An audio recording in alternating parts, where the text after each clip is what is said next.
Sa bayan ng San Mateo, sa pinakagilid ng kagubatan, may isang talon na hindi basta-bastang pinupuntahan, ang talon ng itim na bato. Ayon sa matatanda, minsan na raw itong naging damba ng sagrado ng mga engkanto at diwata. Pero isang gabi, may nangyaring trahedya na nagbago ng lahat. Isang dalagang taga-baryo, si Lira, ang nawalan ng malay sa tabi ng ilog matapos siyang hanapin ng kanyang ama. Nakita siya kinabukasan basang-basa ito, nanginginig, at paulit-ulit na sinasabi ni Lira, may tumatawag sa akin sa ilalim ng tubig.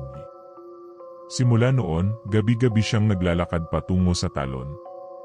Kahit anong pigil ni Lira, parang may humihila sa kanya papunta sa talon. Tuwing hating gabi, sinasabi ng mga kapitbahay na naririnig nila ang sigaw ng isang babae mula sa talon, hindi boses ni Lira, kundi ng isang nilalang na malalim, malamig na boses, at parang nagmumula sa ilalim ng bato. Isang araw, naglaho si Lira, wala ni bakas ng katawan niya.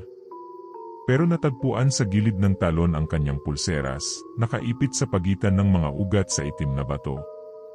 Mula noon, ipinagbawal na ng mga matatanda ang paglapit sa talon kapag sumasapit ang 12 gabi ng buwan. Pero may mga pasaway pa rin. Noong nakaraang taon, 3 binatang turista ang nagtangkang mag-camping sa tabi ng talon. Dahil doon hindi na sila muling nakita.